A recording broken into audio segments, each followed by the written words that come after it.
구약성경 108면 출애굽기 17장 8절부터 16절까지 말씀입니다. 이 계시의 말씀을 받들어 읽어드릴 때 살아계신 하나님의 음성을 들으실 수 있기를 바랍니다. 그때 아말렉이 와서 이스라엘과 르비딤에서 싸우니라. 모세가 여호수아에게 이르되 우리를 위하여 사람들을 택하여 나가서 아말렉과 싸우라. 내일 내가 하나님의 지팡이를 손에 잡고 산 꼭대기에 서리라. 여호수아가 모세의 말대로 행하여 아말렉과 싸우고 모세와 아론과 훌은 산 꼭대기에 올라가서 모세가 손을 들면 이스라엘이 이기고 손을 내리면 아말렉이 이기더니 모세의 팔이 피곤함에 그들이 돌을 가져다가 모세의 아래에 놓아 그가 그 위에 앉게 하고 아론과 훌이 한 사람은 이쪽에서 한 사람은 저쪽에서 모세의 손을 붙들어 올렸더니 그 손이 해가 지도록 내려오지 아니한지라. 여호수아가 칼날로 아말렉과 그 백성을 쳐서 무찌르니라. 여호와께서 모세에게 이르시되 이것을 책에 기록하여 기념하게 하고 여호수아의 귀에 외워 들리라. 내가 아말렉을 없이하여 천하에서 기억도 못하게 하리라. 모세가 제단을 쌓고 그 이름을 여호와 니시라 하고 이르되 여호와께서 맹세하시기를 여호와가 아말렉과 더불어 대대로 싸우리라 하셨다 하였더라. 아멘. 내일은 6.25 전쟁 발발 62주년이 되는 날입니다. 좀 더 정확하게 표현을 하자면 6.25 남침 전쟁입니다. 제가 이 표현을 서론에 쓰면서 좀 고민을 많이 했어요. 남침이란 용어를 넣을까 말까 그러다가 넣는 것이 좋겠다고 생각을 했습니다. 아직도 이게 지금 그 남침인지 북침인지 혼동을 하는 젊은 친구들이 많다는 이야기를 듣게 되는데 이 북에서 침략했기 때문에 북침이 아니라 남쪽으로 침략을 했기 때문에 남침입니다. 그리고 분명한 남침 전쟁입니다. 어제 듣기로는 이 중국 연변에 있는 조선족들조차도 6.25가 북침으로 알고 있는 사람들이 거의 대부분이라는 이야기를 들었는데 엄연한 남침이고 남쪽으로 침입된 전쟁임에 틀림이 없습니다. 그 전쟁이 62주년이 되는 날이 바로 내일입니다. 우리나라는 일제 35년의 압박과 서름을 당했지만 1945년 8월 15일에 강복의 기쁨을 누리게 되었습니다. 그런데 안타깝게도 그 기쁨은 잠시였고 우리 민족은 남과 북으로 나뉘게 됩니다. 그리고 강복된 지 채 5년도 되기 전에 서로 총부리를 겨누고 이 전쟁을 치러야 하는 비극을 겪게 되었습니다. 전쟁은 3년 1개월 동안 계속이 되었고 이 전쟁으로 죽은 사람이 약 160만 명 정도 됩니다. 실종된 사람을 포함한 숫자입니다. 그리고 360만 명 정도의 부상자가 발생을 했습니다. 또 피난민이 약 320만 명이 되었고 전쟁 미망인이 30만 명 그리고 전쟁 고아는 10만 명 정도가 됩니다. 숫자를 일일이 말씀을 드리는 이유는 그만큼 전쟁의 피해는 크다라고 하는 것입니다. 이와 더불어서 대부분의 산업시설과 건물, 도로, 교량 등 다 파괴가 되어서 거의 모든 나라가 초토화되었다고 할 수 있습니다. 뿐만 아니라 지금까지 계속해서 우리 민족 간의 갈등이 더 심화가 되었고 남북 간의 대립은 더 악화된 상태입니다. 이러한 와중에 감사하게도 우리는 빠른 경제 성장을 통하여서 6.25의 피해를 잘 극복했을 뿐만 아니라 세상 어느 나라에서 유례를 찾아볼 수 없는 변화와 발전을 이루었습니다. 한때 이 민족이 이 전쟁의 피해를 복구하는 데만도 100년 이상의 세월이 필요할 것이라고 예측한 사람도 있었지만 그러나 예상을 깨고 우리는 아주 짧은 시간에 전쟁의 상처를 딛고 잘 사는 민족이 되었습니다. 뿐만 아니라 이제는 어려움을 겪는 나라들을 도와주는 위치에 설 수 있을 만큼의 국력을 누리게 됩니다. 그러다 보니 장점도 있지만 이제 새롭게 부각되는 문제들이 있음을 우리가 부정하기가 어렵습니다. 그것은 지나치게 빠른 속도로 이 전쟁에 대한 기억을 잊어버려 가고 있다라고 하는 점입니다. 지난 60년간 우리나라는 5,000년의 역사 속에서 가장 길게 평화로운 시기를 누리고 있습니다. 우리나라는 그 5,000년의 역사 속에서 계속해서 외세에 의하여 공격을 당하거나 전쟁을 치르는 일이 수없이 반복되어 왔습니다. 이토록 평화의 시간이 60년 이상 지속된 적은 한 번도 없었다고 합니다. 그러다 보니까 이 평화가 당연하게 여겨지고 이 평화를 통해서 주시는 하나님의 은혜를 우리가 알지 못하고 살아가는 일들이 일어나고 있다라고 하는 것입니다. 더 나아가서는 이 평화의 때에 갈수록 하나님을 찾는 일들이 소홀해지고 있음을 우리가 부인하기가 점점 더 어려워집니다. 마틴 로이드 존스 목사님이 쓴 책 가운데 전쟁과 하나님의 주권이라고 하는 제목의 책이 있습니다. 이 책은 1939년 제2차 세계대전이 발발하기 직전에 출판된 책입니다. 그 책이 1985년에 다시 출판이 되었고 우리나라에는 2010년에 번역 출판되었습니다. 이 책을 읽어나가다 보면 그 당시에 유럽 사람들이 어떻게 전쟁을 받아들이고 있는가라고 하는 것을 엿볼 수가 있습니다. 그들은 이미 1914년부터 1918년까지 세계 제1차 대전을 경험을 했습니다. 이 전쟁으로 유럽에서 죽어나간 사람은 약 900만 명 정도가 됩니다. 그들은 이 전쟁의 참혹한 고통을 경험했습니다. 그래서 그들은 전쟁이 끝나자마자 한 일이 국제연맹이라고 하는 기구를 창설하는 일이었습니다. 그리고 그 기구를 통하여서 다시는 이 땅에 전쟁이 없도록 전쟁을 막아보자라고 하는 소망을 가졌습니다. 그런데 그로부터 20년 세월이 흐르고 난 후에 1939년 어간에 또다시 그들은 전쟁의 위협 앞에 놓이게 됩니다. 그러므로 이 전쟁 앞에서 그들은 이런 질문을 제기합니다. 왜 하나님께서 이 전쟁을 허락하시는가? 그들에게 있어서 이 질문은 하나님께서 살아계시고 이 세상을 통치하신다라고 하면 왜 우리는 두 번씩이나 또다시 이 전쟁을 겪어야만 하는가? 하나님이 살아계시면 이러한 전쟁이 일어나지 않도록 해주셔야 하는데 왜 이 전쟁을 허락하셔서 우리들로 하여금 또다시 이 고통을 겪게 하시는가 하는 질문입니다. 제가 오늘 시간에 그 질문에 대한 답을 다 할 수는 없습니다. 하지만 우리가 직접 겪진 않았지만 우리의 어르신들이 겪었고 또 우리가 겪을 수 없다라고 말할 수 없습니다. 우리도 겪게 될지 모르는 이 전쟁에 대한 문제의 답을 찾기 위해서 우리가 다시 한번 이런 질문을 해볼 필요는 있습니다. 그 질문은 이런 것입니다. 그렇다면 지금 우리가 원하고 있는 평화의 이유가 과연 무엇이냐 하는 것입니다. 무엇 때문에 전쟁이 일어나지 않기를 원하고 있고 또 평화의 시기가 앞으로도 계속해서 지속되어야 된다라고 생각하는 그 이유가 과연 무엇입니까?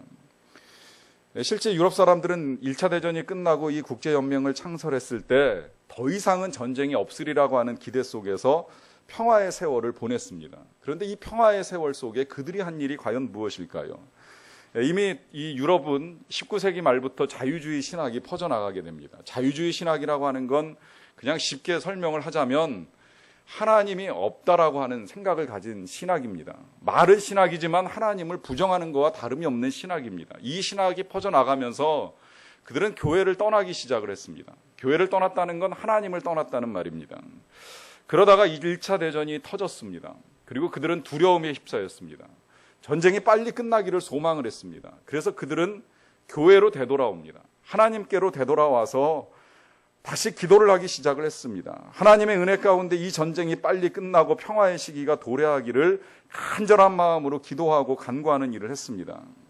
그래서 1918년 1차 세계대전쟁이 끝났을 때 그들이 다시 보여준 모습은 또다시 교회를 떠나는 것이었습니다. 그것도 그 전쟁이 일어나기 전보다도 훨씬 더 빠른 속도로 급속도로 교회를 떠나고 또 하나님을 떠났습니다.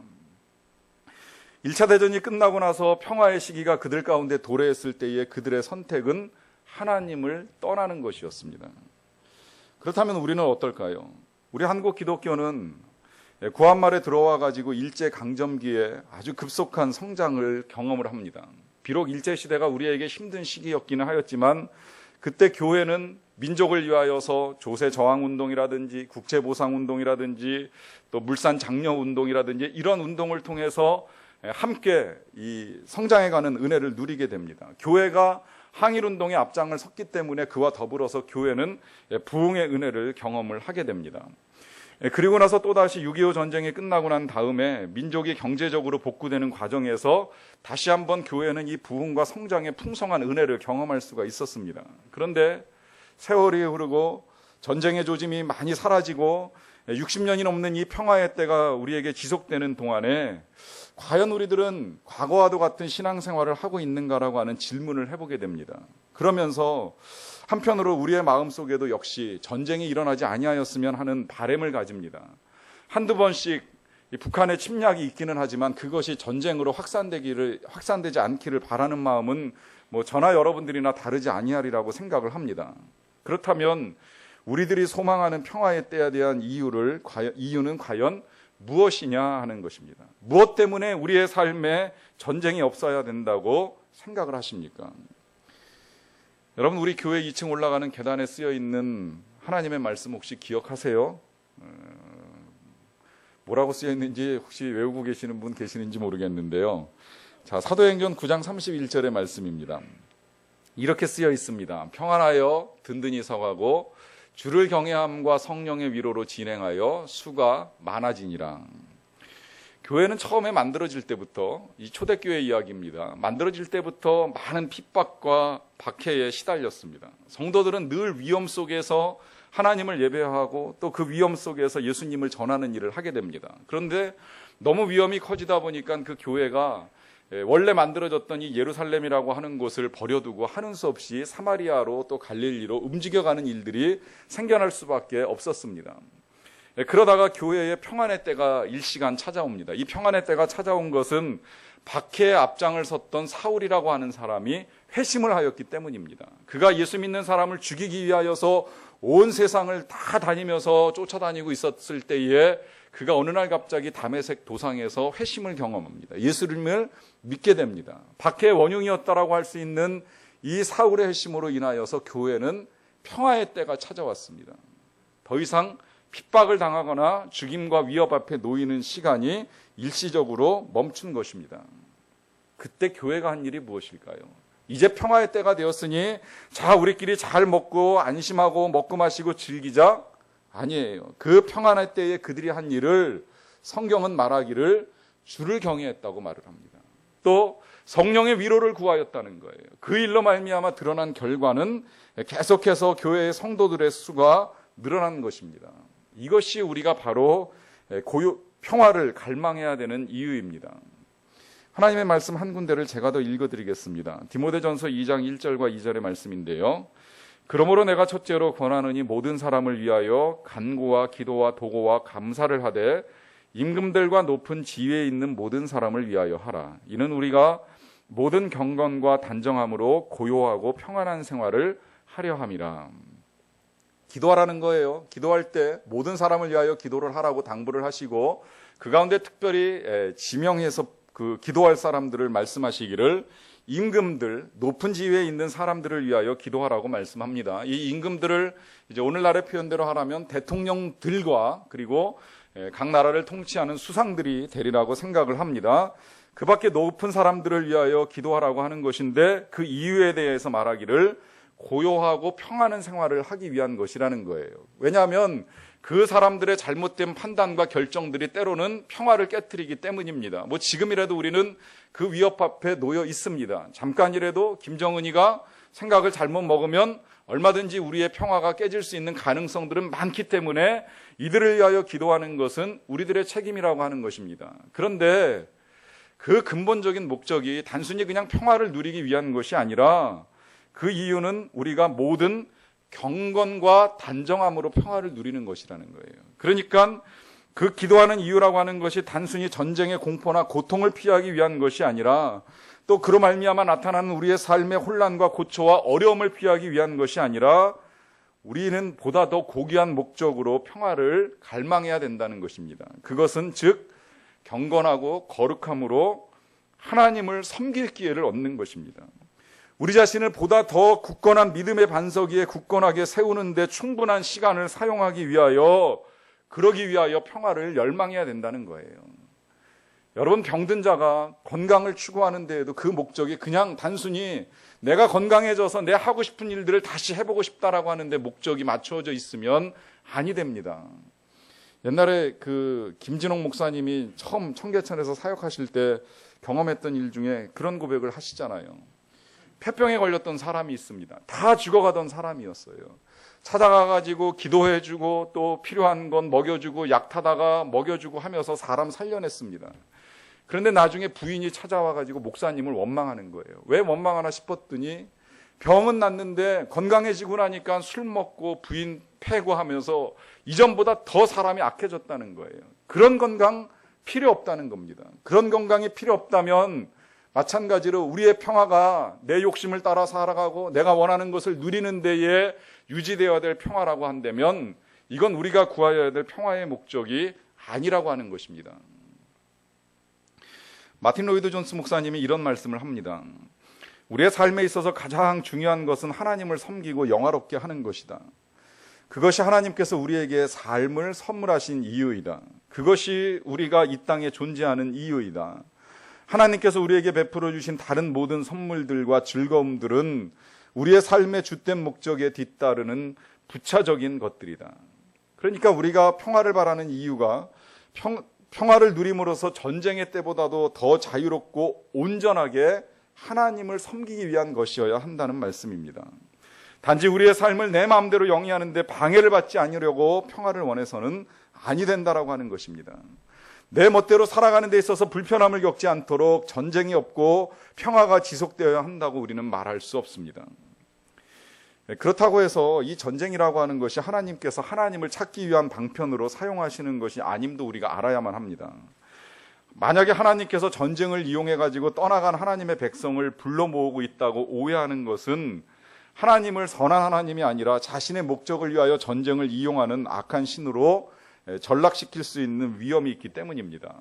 전쟁이 일어나는 이유 말씀을 드립니다. 그건 근본적으로 우리 인간의 죄성에서 시작이 되는 것입니다. 인간의 정욕 또 인간의 욕심이 전쟁의 원인입니다. 야고보서 4장 1, 2절의 말씀인데요. 너희 중에 다툼이 어디로부터 나느냐? 너희 지체 중에서 싸우는 정욕으로부터 나오는 것이 아니냐? 너희는 욕심을 내어도 얻지 못하여 살인하며 시기하여도 능히 취하지 못함으로 다투고 싸우는도다. 사람에게 욕심이 있다는 거예요. 또 사람에게 싸우는 정욕도 있다고 말씀을 합니다. 사실 이것 때문에 사람과 사람 사이에 다툼이 일어납니다. 이것 때문에 어린아이들도 싸우다 보니까 학교에서 폭력 사태가 벌어지는 겁니다. 이것 때문에 왕따 문제도 나오는 것이고 이게 이제 집단적으로도 표출이 되기 때문에 요새는 집단 이기주의로 인하여 가지고 집단 간의 싸움이 일어납니다. 이게 좀 확장된 형태가 전쟁이라고 보면 틀림이 없습니다. 그것이 국가 간에 드러나기 때문에 전쟁이 발발하는 것입니다. 결국 이 전쟁이라고 하는 것은 인간의 죄성이 표출된 한 가지의 형태일 뿐입니다. 그 규모가 크다 보니까 희생이 커서 끔찍한 것이지 인간의 죄성 속에는 늘 이러한 일들이 일어날 만한 가능성이 내재되어 있다는 거예요. 그럼에도 불구하고 우리가 소망을 가질 수 있습니다. 그것은 이 인간의 악함에도 불구하고 우리 하나님께서 자비하시다라고 하는 것입니다. 하나님께서는 자비하시기에 우리의 인간의 악함에도 불구하고 모든 것을 합력하여서 선을 이루어 가십니다. 그래서 인간의 죄와 악의 결과로 인하여 전쟁이 초래된다고 할지라도 그 일을 통하여 우리가 하나님께로 돌아가게 하시고 또 하나님을 의지하게 하시고 더 나아가서는 하나님을 믿고 거룩하게 살게 해주십니다. 이것이 우리의 관심과 하나님의 관심의 차이입니다. 우리는 오래 사는데 또 평화를 누리는데 관심이 많습니다. 그러나 하나님의 관심은 그런데 우리의 생애의 길이보다도 우리가 더 얼마나 거룩하게 하나님과 교제하는가, 얼마나 우리가 경건하게 하나님을 섬기고 살아가느냐, 얼마나 하나님의 뜻을 이루고 살아가느냐에 훨씬 더 많은 관심을 가지고 계십니다. 그래서 인간의 악으로 인하여 초래된 고통 상황 속에서 하나님은 다시금 하나님께로 나아오게 하고 계시는 것입니다. 오늘 애굽을 떠나 홍해를 건너 광야를 지나게 된 이스라엘 백성들, 그들은 3일 동안 물을 먹지 못하고 마시지 못하고 계속 걸어야 하는 피곤함이 있었습니다. 마라에서 하나님의 기적을 경험하고 엘림에서 잠시 휴식을 취하기는 하였지만 그들은 다시 여정을 이어나갑니다. 그런데 그들은 또다시 그들이 한 번도 경험해보지 못한 또 하나의 어려움에 직면하게 됩니다. 그것이 그들이 전쟁을 치러야 하는 일이었습니다. 이와 같이 우리의 삶에는 때때로 우리가 경험해보지 못한 뜻하지 않는 일들로 인하여 우리의 삶에 어려움 또 위기가 초래되는 일들이 있을 수가 있습니다. 이스라엘 백성들에게 있어서의 위기와 이 어려움은 아말렉이라고 하는 이 족속이 쳐들어온 것입니다. 이 전쟁은 하나님이 계획하신 전쟁이 아니라 이 아말렉이라고 하는 악한 족속의 그 죄성에서 시작된 것입니다. 그러하기 때문에 하나님께서도 이 이스라엘 백성들이 이 전쟁에서 이기고 더 하나님께 거룩하게 나아오기를 원하셨습니다. 그래서 하나님도 나중에 이 아말렉을 진멸하라고 사울왕에게 명령을 내릴 만큼 그들의 악한 것들이 완전히 근절되기를 원하고 계셨습니다. 어쨌든 지금 이스라엘 백성들은 지금까지 생전해본 적도 없는 이 전쟁을 치러야 하는 상황에 놓이게 되었습니다. 이 상황 속에서 모세는 방법을 결정을 합니다. 여호수아를 불러다가 사람들을 선발해서 나가서 전쟁을 치르라고 명령을 합니다. 그리고 자신은 하나님의 지팡이를 잡고 산꼭대기로 올라가겠다라고 했습니다. 글자 그대로 보면 마치 너는 싸워라, 나는 산으로 도망가겠다 이렇게 보이는 표현이지만 그것이 아니라는 걸 여러분들은 아시리라고 생각을 합니다. 이 말, 너는 사람들을 데리고 나와서 싸워라, 나는 산꼭대기로 올라가겠다라고 하는 것은 네가 전쟁을 치르는 동안에 나는 산에 올라가서 하나님께 기도를 드리겠다라고 하는 그런 선포입니다. 이유가 무엇일까요? 전쟁을 치르는 일보다도 기도가 훨씬 더 중요하기 때문입니다. 언제나 기도는 가장 강력한 무기입니다. 가장 최선의 무기입니다. 아무리 이 세상에 무기가 발전하고 그 무기가 대량살상으로 사람들을 괴롭히는 일이 일어난다 할지라도 그럴지라도 기도만큼 강력한 무기는 없습니다. 제가 그래서 선교를 위하여 우리가 중보할 때 자주 부탁을 드립니다. 선교사님들이 현장에서 사역을 하는 것보다도 훨씬 더 중요한 일은 이곳에서 우리가 기도하는 일입니다. 선교라고 하는 것이 선교사님들이 그곳에 나가서 이루어지는 것이 아니라 우리가 이곳에서 깨어 기도함으로 이루어지는 것입니다. 이곳에서 우리가 기도하면 이곳에서 먼저 그곳을 향하여 복음의 미사일이 떨어지게 되어 있고 또 복음의 원자탄 아니 핵폭탄도 떨어질 수 있는 것이고 선교사님들은 그 후에 가서 그냥 승리의 깃발을 꽂고 추수만 하면 되는 것입니다. 그만큼 기도가 중요하다는 거예요. 그런데 만약에 이곳에서 우리의 기도가 약해지면 선교사님들의 사역도 약해질 수밖에 없다는 것입니다. 실제로 오늘 이 이스라엘 백성들이 치르는 전쟁 속에서도 그런 현상이 나타났어요. 모세가 산에 올라가서 기도하는데 손을 들고 기도하면 이스라엘이 이기고 손을 내리고 기도를 잠시 멈춘다 싶으면 아말렉 족속이 이기는 현상이 나타납니다. 이 이스라엘의 전투력이 그들의 능력에 달린 것이 아니었어요. 모세가 얼만큼 기도하느냐, 모세가 산꼭대기에서 얼만큼 기도하느냐에 따라서 전쟁의 승패가 갈리는 결과를 가져옵니다. 여러분, 그만큼 기도의 능력이 중요합니다. 기도는 응답을 보게 되어 있음을 믿으시기 바랍니다. 기도하는 손을 내리지 않는 한 계속해서 우리가 기도하는 손을 들고 있다면 우리의 기도는 응답을 보게 되어 있습니다. 그런데 문제는 우리는 이런 결과를 보기도 전에 너무 빨리 너무 쉽게 손을 내려버리는 거예요. 기도를 중단해버리는 거예요. 그러니까 늘 실패하고 하나님이 주시는 승리를 맛보지 못하고 낙심과 두려움에 빠지는 일들이 일어납니다. 힘들어도 지속적인 기도, 간절히 매달리는 기도, 끈질긴 기도만이 하나님의 응답의 역사를 보게 해주실 줄로 믿습니다. 이것이 전쟁을 치르면서 겪게 되는 은혜입니다. 오직 기도가 전쟁의 승리를 가져온다는 것을 확인하는 것입니다. 이 일이 이스라엘 백성들에게 너무 중요한 일이었어요. 이제 그들은 이 전쟁을 시작으로 해서 광야 생활 동안에 수없이 많은 전쟁을 치러야 합니다. 그 전쟁이 무기에 달리지 아니한 것, 그들의 전략이나 전술에 달린 것이 아니라 인원의 많고 적음에 달린 것이 아니라 하나님의 손에 달려있다라고 하는 사실을 그들이 먼저 알고 나가야 되겠기에 하나님은 모세가 기도하기를 원하셨고 그 기도 가운데 응답의 역사를 나타내 주십니다. 이와 더불어서 이스라엘 백성들이 이 전쟁 중에 받은 은혜가 또 한 가지 있습니다. 그것은 공동체의 중요성을 배우게 되는 것이었어요. 12절 말씀을 제가 다시 읽어드립니다. 모세의 팔이 피곤함에 그들이 돌을 가져다가 모세의 아래에 놓아 그가 그 위에 앉게 하고 아론과 훌이 한 사람은 이쪽에서 한 사람은 저쪽에서 모세의 손을 붙들어 올렸더니 그 손이 해가 지도록 내려오지 아니한지라. 이 두 사람, 아론과 훌이라고 하는 사람이 가만히 옆에서 지켜보니까 모세가 손을 들고 기도를 하면 이기는데 모세가 손을 내리면 이스라엘이 밀리고 지는 것이 확실해졌어요.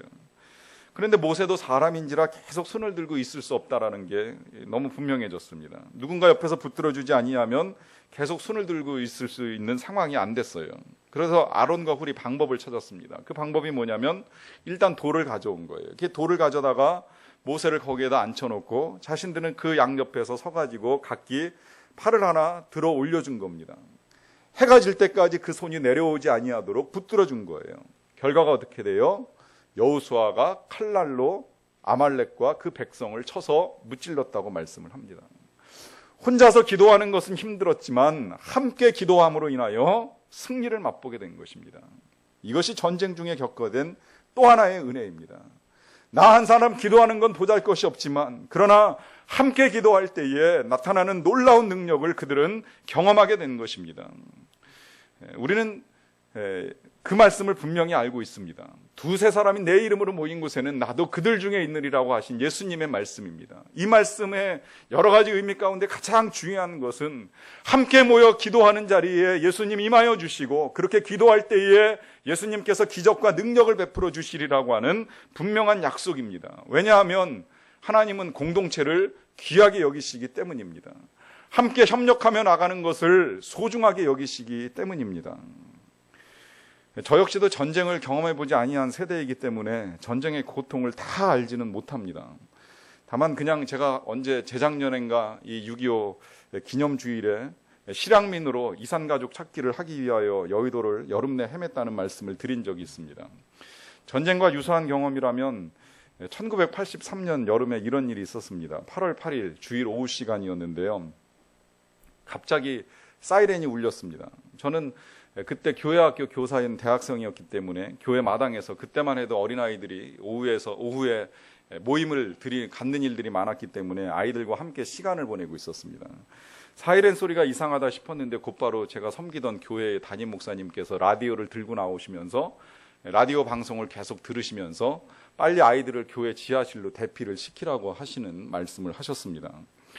그래서 일단 아이들을 다 데리고 교회 지하실로 들어가서 대피를 시키고 불안에 떠는 아이들을 이제 진정시키고 안심시키는 일을 했습니다. 거긴 초등학생 아이들만 있었던 것이 아니라 이제 그때 1983년도는요, 1981년부터 전두환 정권이 이 학원 과외를 다 금지시켰기 때문에 아이들이 학원 갈 일도 없고 과외 받을 일도 없으니까 교회에서 오후내 노는 게 다였어요. 그러다 보니까 이제 중고생들도 상당히 많은 아이들이 있었습니다. 놀다가 사이렌 소리가 나고 전쟁이 났다라고 하는 소식을 들으니까 아이들이 이제 불안감에 휩싸이기 시작을 한 거예요. 근데 어떤 현상이 한 가지 발견이 됐냐면 그때 중등부의 여학생들 몇 명이요.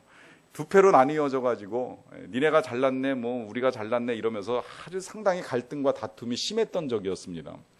그러던 중에 이제 전쟁이 나고 두려움이 몰려 들어오기 시작을 하니까 저는 초등부 아이들을 앞에서 이렇게 안심시키고 있는데 뒤에 모여있는 중고등부 아이들 중에 그 여학생들이 누가 시키지도 않았는데 자기들끼리 손을 꼭 붙잡고 한 몸 일체가 되어가지고 뜨겁게 하나님께 회개 기도를 드리고 있는 거예요. 하나님 살려주세요. 우리가 잘못했어요. 우리가 싸웠던 것을 용서해 주세요. 우리가 다시는 안 그럴게요. 그러니 제발 우리의 목숨을 살려주세요. 그러면서 열심히 기도를 드리고 있더라고요.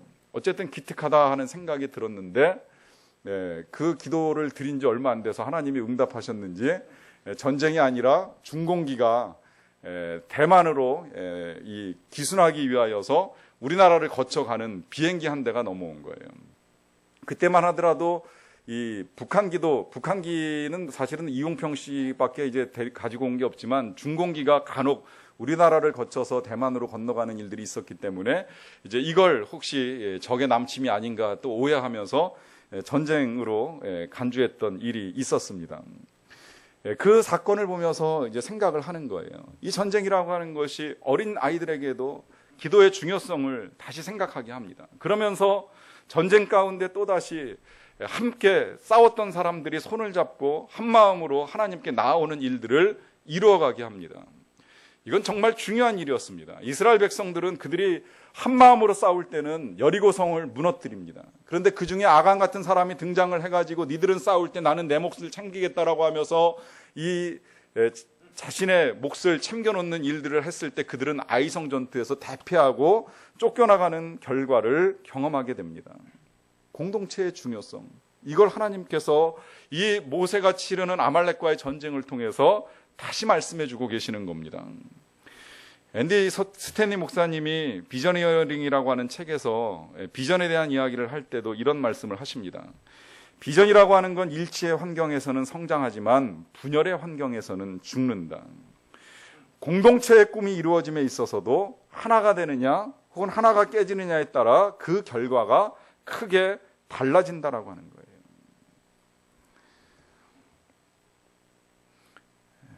우리가 지금 6.25 전쟁 62주년을 맞이하면서 우리에게 필요한 것이 정말 많이 있습니다. 우리나라는 또 다른 여러 가지 어려움들 앞에 직면하고 있습니다. 우리의 안정과 평화가 계속 위협을 받고 있습니다. 경제적으로 불안감이 우리 안에서 여전히 떠나지 않고 있습니다. 그리스도 총선이 잘 끝났다고 이야기를 하지만 그럼에도 불구하고 여러 나라의 은행들의 신용이 강등되면서 오히려 IMF가 터졌을 때보다도 혹은 2008년보다도 더 심한 경제 불황이 오지 않을까라고 하는 여러 가지 위험 섞인 소식들이 계속 들려오고 있습니다.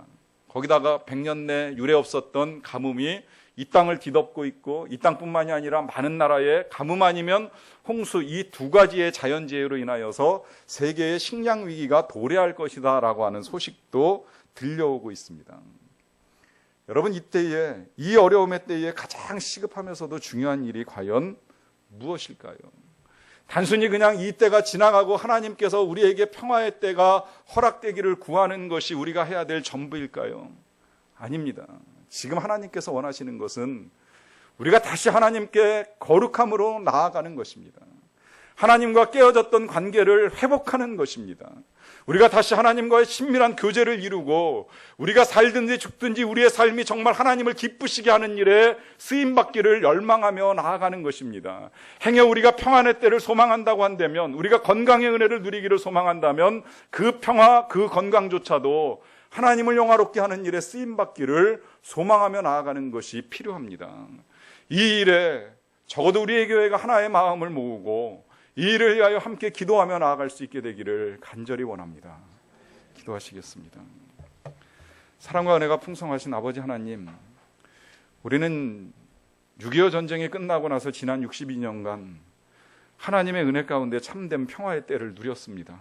그리고 하나님이 주시는 경제 성장과 번영을 통하여 많은 것을 얻고 누리며 살아왔습니다. 그러나 그 평화의 소중함을 깨닫지 못하였기에 하나님을 떠났고 하나님께서 우리에게 주신 거룩한 사명들, 거룩한 목적들을 바르게 이루며 살아오지 못하였음을 용서하여 주시옵소서. 다시금 우리가 구하옵는 것은 먼저 우리가 거룩한 신앙을 회복하게 도와 주시옵소서. 우리의 삶이 하나님께 아름답게 드려지는 제물이 되게 도와주시고 우리를 지으신 목적, 하나님을 영화롭게 하라고 하시는 이 목적을 우리가 바르게 이루기 위하여서 우리에게 평화를, 또 우리에게 건강을 주시는 하나님의 은혜를 잘 생각하고 감사하며 나아갈 수 있는 믿음의 백성들이 되게 하여 주시옵소서.